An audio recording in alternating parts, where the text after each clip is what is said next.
Charles, people may notice that we had to start just a little bit early today. I wanted to leave adequate time for the Moron to enter. This is our first Bruce Lee movie, but it's a good one.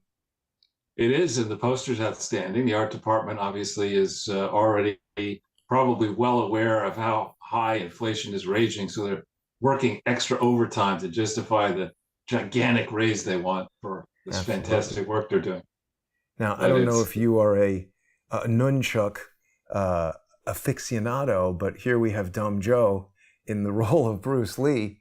And it's interesting, Charles, we're going to be talking a lot about how some former presidents and potential co-conspirators are going to be super interested in some of the things that are happening to Dumb Joe. We have a ton to discuss today. But, before we get into, you've prepared a lot of stuff for us to go over.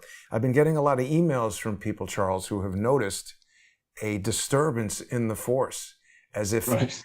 3,000 voices cried out all at once and then were silenced with the deletion of Crowdsource the Truth 7. I'm sure I'll be accused of deleting it myself in a forthcoming vexatious legal pleading, but people can now watch us on Crowdsource the Truth 8, the newly formed Crowdsource the Truth 9, and of course we have the Sunday with Charles YouTube channel, which is a popular way for people to join us. So hopefully everyone who is missing Crowdsource the Truth 7 will watch on one of those. I also want to encourage people, this is an excellent time for people to join Odyssey.com, and you can get to Crowdsource the Truth easily, either just by searching for it or by going to Odyssey.com/@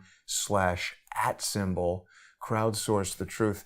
The great thing about Odyssey is that in addition to getting all of the live streams, all of the free live streams, people can also access the sponsor exclusive content by becoming a member. And it's a wonderful way to support Crowdsource the Truth for people who might not want to sponsor on Subscribestar or Patreon. That's very interesting. I'm glad you brought that up. And of course, you're bringing that up in part because today's broadcast is going to be in the First Amendment forum. And we should probably explain that a little bit. Obviously, the decision to, as you say, execute Crowdsource 7 without really explaining the proper justification that can be debated leads people like you, Jason, and like me, who want to discuss these very important topics, thirsting for an opportunity to do so in a way where we actually do enjoy our First Amendment rights.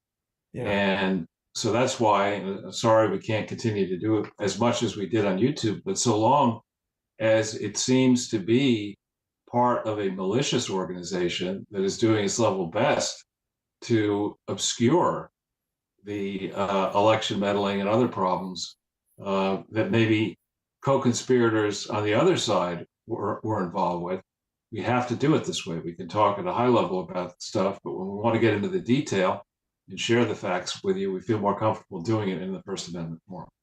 And I appreciate your flexibility in joining me there, Charles. Hopefully people will subscribe. And it's also important, the one or two people who will say, oh, you could just do it on Rumble.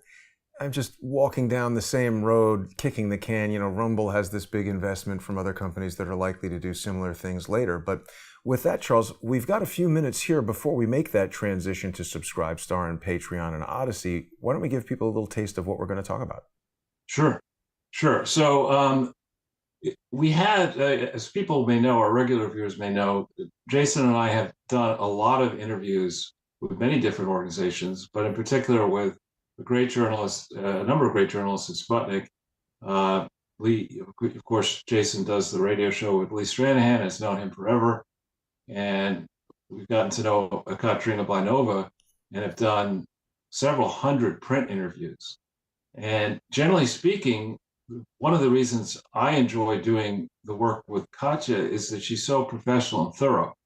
It's not as if she will send questions to me or the people she's interested in interviewing, and then she peruses the answers and then does a tremendous amount of additional work stitching together stories like the one you're looking at now, which I think it's very important to go back with hindsight, now that we know so much more, now that things people thought would be dismissed as conspiracy theories are proven conspiracies.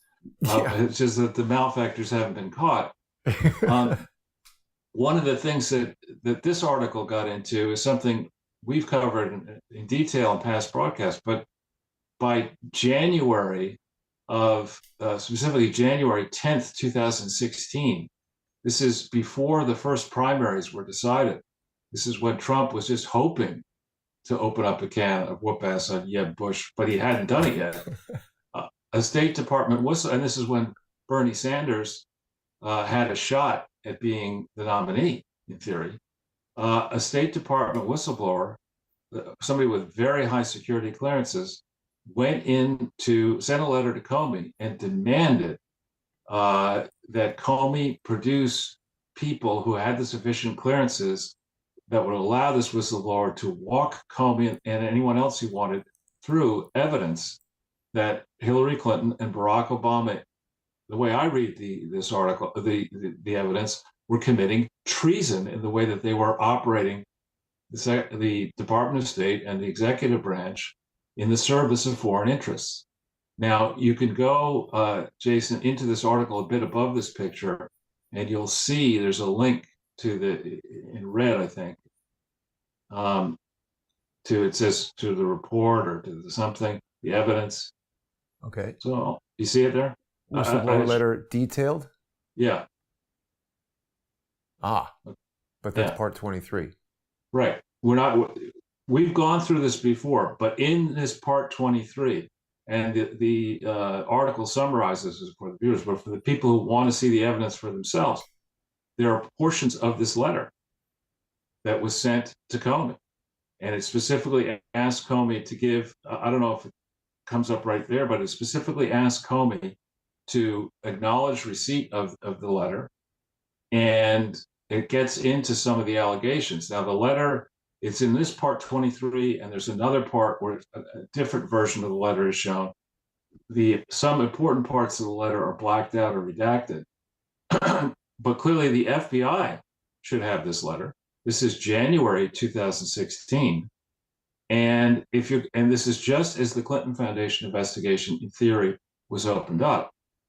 So anybody conducting a real investigation of the Clinton Foundation would look at this evidence and say, wait a minute, this is a 17 alarm fire. Let's have Bernie Sanders be the nominee. We can't let this Hillary Clinton be the nominee, because there's so much in here, and there's so many people, not just Peter Schweitzer and to a lesser extent me, focused on the Clinton Foundation.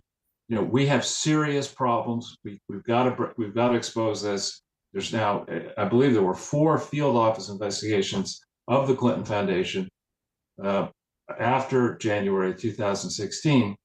And there had been an investigation we're going to get into Hillary Clinton's improper use of a private email server system and unvetted electronic devices. That in quotes investigation had been in progress since before July 2015. So there's a lot of ground that real investigators, obviously, maybe Durham's doing this, maybe he isn't, that real investigators could have trod. And the task of a serious investigation to expose all this, as Trump now says he wants to do in the speech he just gave, he wants to take out the deep state. You've got to go back over this ground and say, okay, what should they have known? What did they say they knew?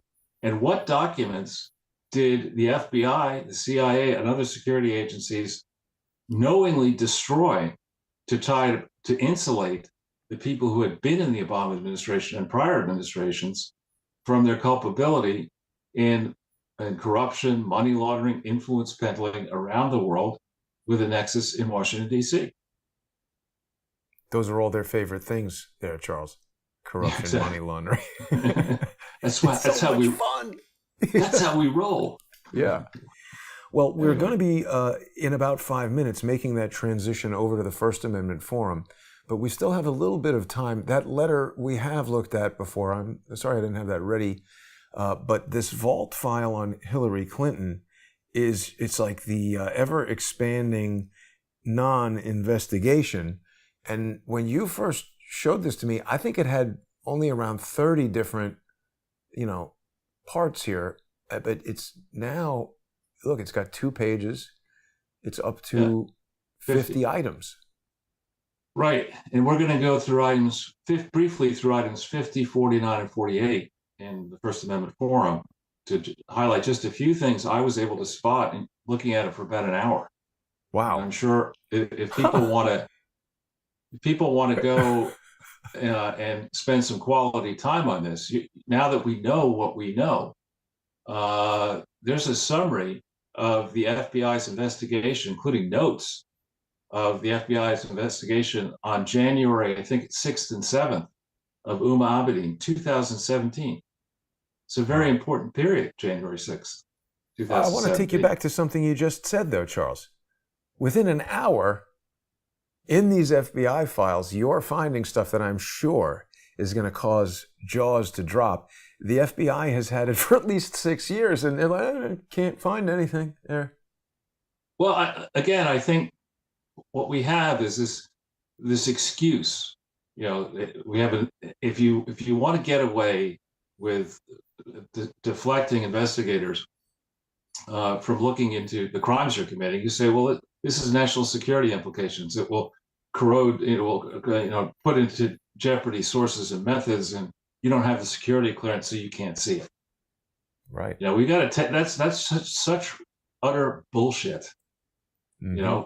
Given the slapdash way that we know Joe Biden has treated over the course of 50 years security interests.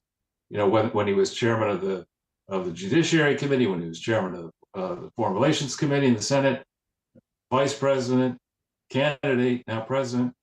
Maria Bartiromo just broke that there are 2 container loads, gigantic container loads of documents at the University of Delaware that are under seal and had been under seal since before the campaign, Biden's campaign in 2020.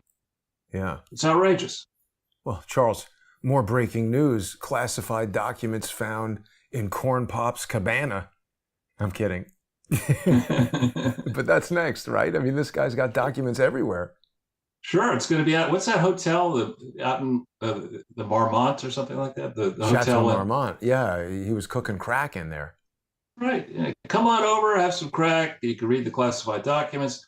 In the First Amendment Forum, we're going to talk to you and show you actually the cover of a classified document. And we're going to talk more specifically about how classified documents and other sensitive government information can be used to promote the corrupt business interests of domestic and foreign donors to political campaigns and foundations. Because it's right there in front of you to see exactly how they rolled it, exactly how they did it. Amazing. Wow. Well, there's a lot to discuss, and we're really just 2 minutes away right now. I want to remind everybody that in addition to the normal ways that everybody's used to on Subscribestar and Patreon, people can get to the First Amendment Forum by becoming members on odyssey.com/@crowdsource the truth. And if you've been on the fence about sponsoring Crowdsource the Truth, I really would encourage you to check out Odyssey. It's a very robust platform. It's got a great search engine. Charles, I don't know if you've been looking at Twitter very much, but it seems like I think Lara Logan and a couple of other people have been really tweeting out that excerpt from my original interview with Alan Dershowitz that took place May, I think 15th or 16th, 2020, where, as lawyers say, sua sponte, of his own accord, Alan Dershowitz blurted out his opinion that the state could forcibly jam a vaccine into your arm, which I was shocked to hear, and subsequently has become, I hope that this becomes the thing that Alan Dershowitz is remembered for when he shuffles off of this mortal coil and the entire planet improves as a result of his absence. But I hope that people will remember what an idiotic, unfounded, legally incorrect statement that was, and secondarily, how angry he became when I challenged him in our second interview on the legal basis of what he was saying. But Lara Logan has been, spreading around the excerpt, and it's not her fault, but malicious social engineers have made a point of clipping out the Crowdsource the Truth logo and pushing out a portion of that interview that really wasn't even the most important part, in my opinion. The things that Dershowitz said about Bill Clinton and Jeffrey Epstein were massive, And people can still see that interview on Odyssey.com, even if they don't become members. But we're going to head over to the First Amendment Forum right now, and all the sponsors on subscribestar.com/crowdsourcethetruth, patreon.com/crowdsourcethetruth, and odyssey.com/@crowdsourcethetruth. I'll look forward to seeing everybody there and looking forward to continuing the conversation, Charles. We'll see everybody in just 5 minutes. Thanks for watching.